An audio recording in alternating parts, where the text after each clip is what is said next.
This movie was supposed to be Edgar Wright's darkest work. But somewhere between the script and the screen, someone stepped in and quietly changed everything. Why? Because the original version scared the people who funded it.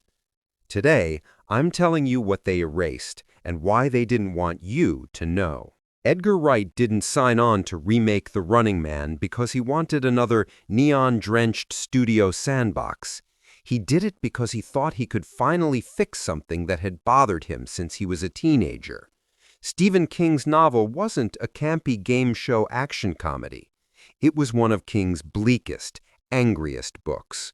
A story about poverty, reality television, desperation, and state-manufactured spectacle. Wright wanted to restore the book's teeth, bring its nihilism back. The problem was simple. The moment he turned in his script, the studio realized he wasn't making a blockbuster. He was making a warning.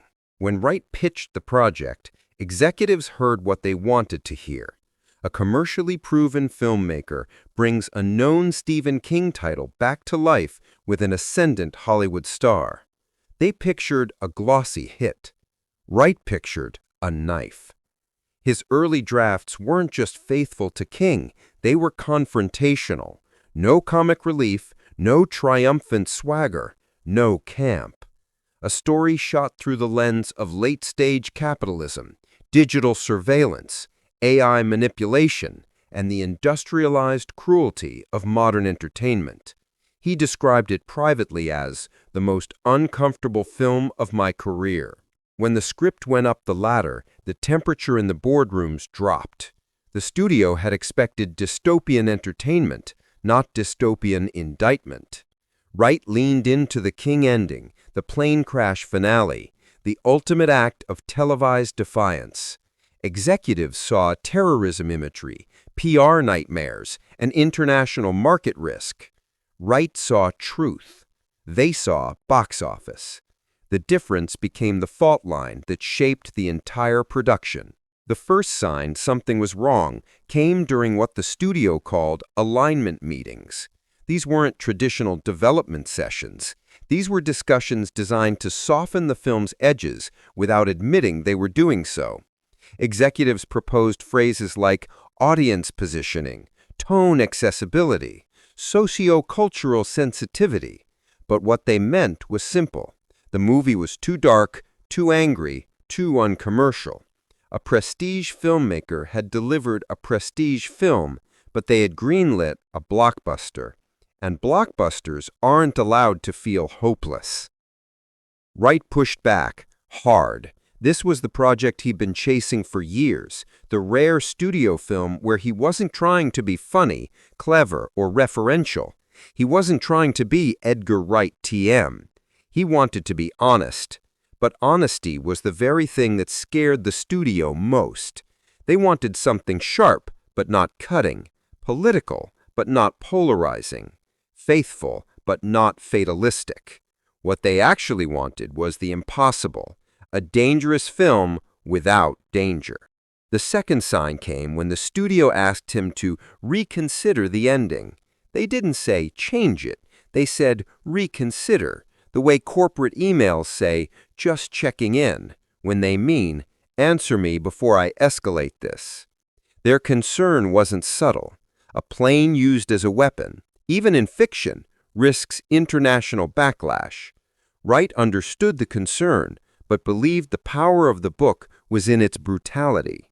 King wrote the ending during an era when televised violence was becoming entertainment. Wright wanted to translate that into a 2025 world shaped by viral content, deepfakes, live-streamed disasters, and algorithmic spectacle. If anything, the story was more relevant now. But relevance doesn't sell toys, cross-promote with theme parks, or generate brand synergies. The studio insisted the imagery would never pass international review boards. They warned about having to cut the finale for half the global market. They warned about press backlash. They warned about the conversation. Wright wasn't making this film to avoid the conversation. He was making it to start one. But compromise isn't a negotiation when one side controls the release schedule, and the budget, and the marketing, and the final cut. Wright rewrote the ending. The studio framed it as collaboration. Wright experienced it as capitulation. The new ending leaned on media manipulation instead of physical destruction, on narrative warfare instead of literal impact. Still bold, still angry, but safer. A message that could survive the marketing department. But for Wright, the heartbreak wasn't that the new ending was bad, it was that it wasn't his. Then came casting. Glen Powell was selected in the middle of the tension, stepping into a film where the director was fighting for his identity. Powell knew what he was signing up for, a role that required physical punishment, emotional exhaustion, and the complete abandonment of his rising rom-com action star image. This wasn't charming Glen Powell. This was a man hunted by the same system that had just declawed his director. Powell shot the now infamous towel scene on a freezing Bulgarian rooftop because the production couldn't afford to move the schedule and the studio wouldn't pay to weather shift the set. It wasn't a stunt designed to impress audiences.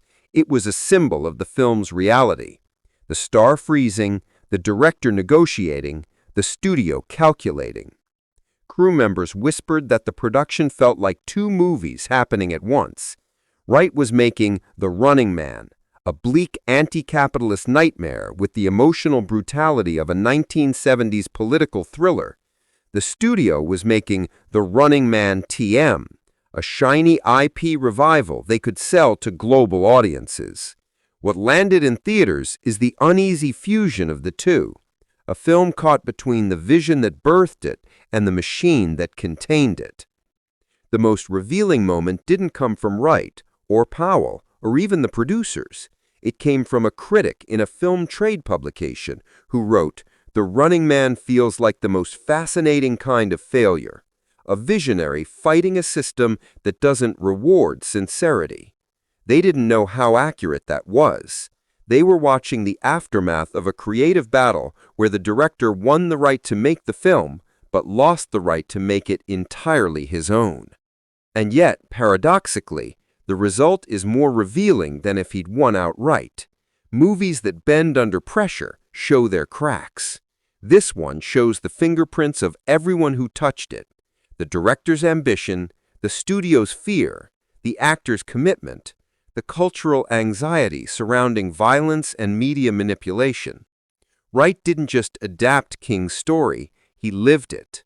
A man trapped in a system that wants his talent, not his truth. The studio never admitted publicly that the conflict happened. They described the film as a bold reimagining for a new generation. They pointed to Powell's transformation, the updated social commentary, the grounded tone. They let critics speculate about the muted stylistic flourishes without confirming any of the behind-the-scenes tension. Silence was the strategy. Silence protects brand consistency. Silence avoids headlines like "Studio forces director to dilute vision." Silence keeps the narrative clean. But the narrative was never clean. The tension is baked into the film's DNA. Wright didn't lose, but he didn't win. What he created is a film shaped by pressure, by fear, by boardroom decisions disguised as creative notes. And that tension, the fracture between intention and execution, is the real story. What makes this entire saga unforgettable isn't the drama, it's the clarity.